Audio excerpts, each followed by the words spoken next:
J'ai une amie qui est musiconologue, ce nouveau métier qui est né en France il y a 2 ans, qui m'a présenté son projet. Donc, elle crée, c'est une société qui fait de l'identité sonore et qui crée de la musique identitaire du vin.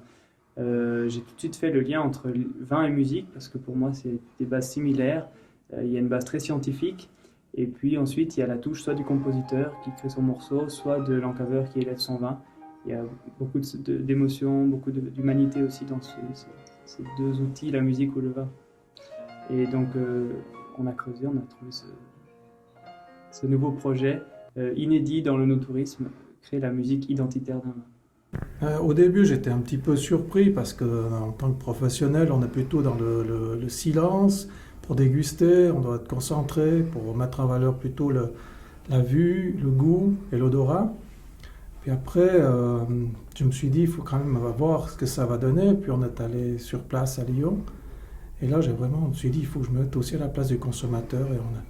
Et en dégustant, j'ai vraiment ressenti l'émotion de boire la petite Arvine. Et en même temps, je me voyais dans les vignes en train de sentir cette émotion très forte. Ça m'a vraiment très impressionné.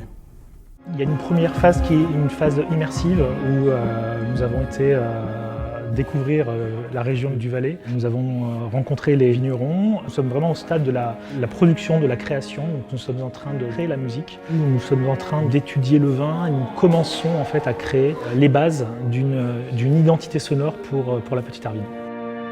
Alors, c'est Marco Bouzetas, il travaille pour ATS Studio à Lyon. C'est un spécialiste de la musique, il est vraiment très pointu. Il est venu sur place ici déguster de la petite Arvine, se balader dans le vignoble, ressentir vraiment toutes les émotions qu'on peut avoir dans une expérience de dégustation ici à Fuy. Et puis à partir de là, et puis de ce que lui a donné l'algorithme qui décompose les fréquences de la robe du vin ou les éléments que lui ont donné les musiconologues, il a pu composer ce morceau. Il est venu ici se balader dans le vignoble, il était enchanté, il découvrait en fait cet endroit. C'était un très très beau moment parce qu'il était émerveillé, ça lui a donné plein d'idées qu'on retrouve dans la musique.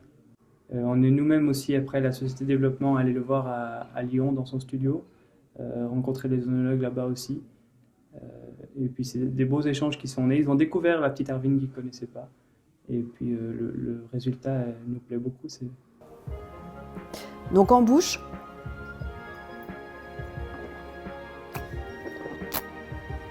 c'est une attaque qui est plutôt vive. Le milieu de bouche est plutôt rond, ample. Et la finale sur la vivacité et la fraîcheur. Donc il y a vraiment du peps à la fin, avec une salinité qui fait saliver, qui donne envie de grignoter des petites choses, peut-être du fromage. Donc une belle salinité et vraiment cette vivacité sur la finale, mais toujours ce milieu de bouche sur la rondeur et sur la gourmandise et le croquant. Donc c'est très très beau, très bien fait. Ouais. C'est une émotion supplémentaire. La musique sublime la dégustation, c'est un cinquième sens qui est touché. On n'a pas habituellement de bruit dans la dégustation, il y a peut-être le tintement des verres ou le bruit du vin qui coule dans le verre, mais là il y a vraiment une musique correspondante à l'identité du vin et ça rend la dégustation plus complète, plus fine. Au niveau de l'émotion, c'est chouette et donc c'est ce que ressentent les gens qui font l'expérience.